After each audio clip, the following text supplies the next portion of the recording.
Man United 2, Spurs 2. It's one of those games, I'll be honest straight off the bat, I'm not happy. I'm disappointed. I'm disappointed, and I don't think we did enough. There are positives in terms of Rasmus Højlund's goal. What a fantastic strike that is.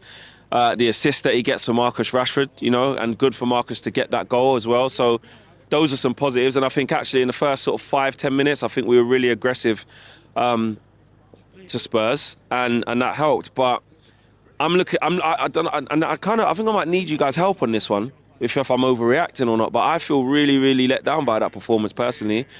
I looked at it like there's no Son, there's no Maddison, there's no Sarr, there's no Bissouma. Mickey van der Ven's only just come back from injury. Romero's only just come back from injury. That's 6. Timo Werner's just basically just got off the plane. Skip and Højbjerg don't play.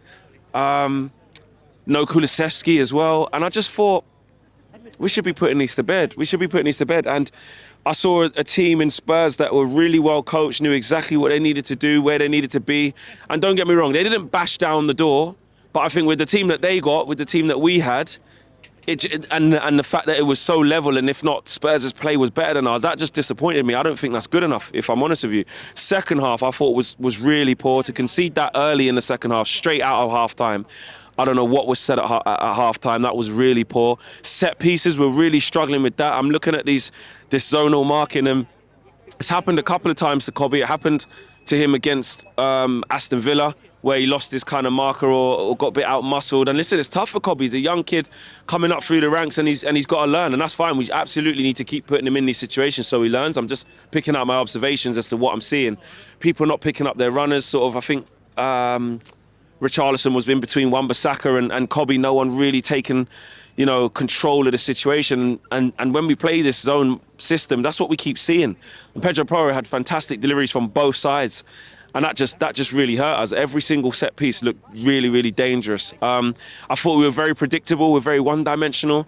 Of course, high line for life, but I think we just wanted the ball over the top, and we wasn't being very patient in that. And I think Pedro Porro and Udogie coming into midfield, like, we know that's not a surprise. We know exactly what Angel's going to do. I don't think we dealt with that well. A lot of the time, their build-up play was really, really good. They hit the crossbar post a couple of times. Udogie nearly scored an own goal, actually. So look, maybe, I don't know, maybe I'm being too negative. And look, it's good that the positive is that we didn't lose the game. And look, we was in winning positions twice. I want to see us go on and win that game. But I just think for the amount of players that Spurs have out, and I know we have injuries of ourselves. You know, Leach only just coming back in. Casemiro didn't even get off the bench. Luke Shaw wasn't back. It's still not perfect, but I expected more, man. I expected more. And I just think the style of play and the lack of cohesiveness with what we were doing just wasn't good enough. But I am going to talk about the positives, though, because it can't be all negative. We didn't lose. Rasmus Højlund showed today that he's got a lot about him. He's got a bit about him, and we have to just keep being patient.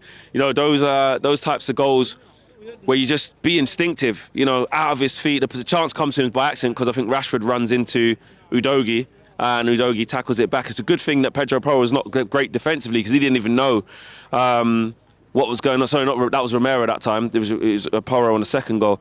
But, you know, his foot threw it right into the top roof of the net. Like, Vicario had no chance saving that. And then you're just thinking, right, we're on the front foot, let's go. But this is what I mean about why Spurs are a better footballing team than us, because, yeah, they got shell-shocked by conceding after 3 or 4 minutes. What would they do? Put the ball down, trust in their principles, and get playing.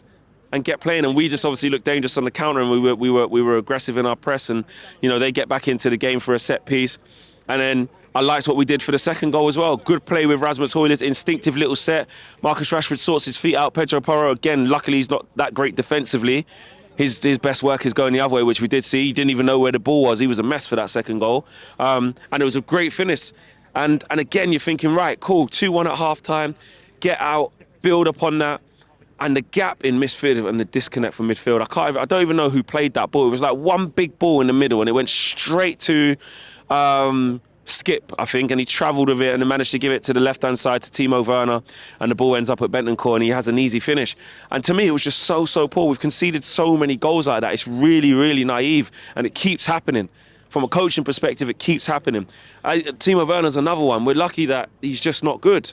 You know, he's active and his movement was good and he got into good positions, but mostly the quality wasn't there from him, but he was an outlet. Brennan Johnson, I think Wan-Bissaka done a number on him as well. He didn't do nothing, apart from dive, but like Wan-Bissaka did really well against him. So that tactically was a good switch from Erik ten Hag. I think we kept them wingers fairly quiet, but just the rest of it in terms of the build-up in midfield, the lack of intensity in our game at times, that we looked absolutely knackered in the second half. I can't explain it. And then Tottenham were giving us the runaround, mate. Spurs were giving us the runaround. Like I said, Porro and Udogie coming into midfield, Bentancur getting on it, Højbjerg had space and time, looking like flipping Busquets at time. Sometimes he was flipping, falling over his feet and letting the ball go out because he's just not a good player. But guess what? He's come to Old Trafford and had the luxury of the turf, just strutting about the place at OT. Didn't like it at all. So we started to tire. It's good that Martinez is back. Obviously, that's something to build upon. I think he brought on Scott McTominay because of the lack of sort of domination in the air and wanted the physicality. He had a big chance at the end, probably should have done better. Garnacho struggled against Udogie. Got past him once or twice, but, you know, Udogie won those battles hands down. I think Rashford, offensively, was okay. But Porro, again, going the other side, gave Rashford a lot to think about. And that's Postecoglou's system, innit?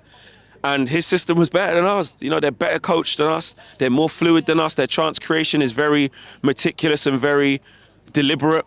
And ours was very off the cuff. I think Bruno was involved in some good moments in getting the ball forward quite quickly. He initiated the press a couple of times. But again, overall, didn't really see enough from him. Kobbie Mainoo, there were some good moments from him as well, some calmness, and some other moments where the game was quite open and he was a little bit out of position. So, look, I weren't happy, man. I'm not going to lie. I'm disappointed with that. I expected to see more. I don't like to see that Spurs have that many players out of their squad and they came here and played like that. If you're a Spurs fan, you're probably thinking, you know what I mean, we've done well to play that well with that team. And I'm looking at us, which, you know, Johnny Evans, okay, cool, he doesn't usually start because Martinez is supposed to be there. You can look at one of Wan-Bissaka or Dalot. But other than that, okay, Casemiro's out. But it's not, how much is it going to go up a level when these players come back? You know what I'm saying? I'm not sure. So, yeah, disappointed. But we didn't lose. It's one of them ones where, look, Onana didn't have to make loads of saves. He wasn't moving mad. It wasn't like they was banging down the door. But out of the two sets of fans, I think you'd be more disappointed if you was a Spurs fan, to be honest, because you're like, actually, we could have won that. You know what I mean? We could have won that. But it's how it goes. I'm disappointed. My man of the match, it's a bit of a difficult one. I'll probably give it to Rasmus Højlund from us. I mean, look, over the whole game, it was probably someone like bloody Porro or Bentancur or Udogie was good, I thought, as well. But I thought Wan-Bissaka was good. He kept Brennan Johnson really quiet, good defensively. And I think that Rasmus Højlund, again, goal and assist, really, really good. So I'll give it to Rasmus Højlund. There's promise there. That is a positive, and I want to see him kick on and keep getting more goals. And we need to keep creating more chances for him. Who we got next? I think it's either Newport or Eastleigh in the FA Cup, right? So a chance for Martinez to get some minutes and attack February, because when these players get back, I need to see more. I wanted to see more, and I was disappointed. But we didn't lose, and that's the main thing. No cookings, but I think Spurs will be slightly the happier team, and rightly so with the injuries that they had. I'm out of it. Peace.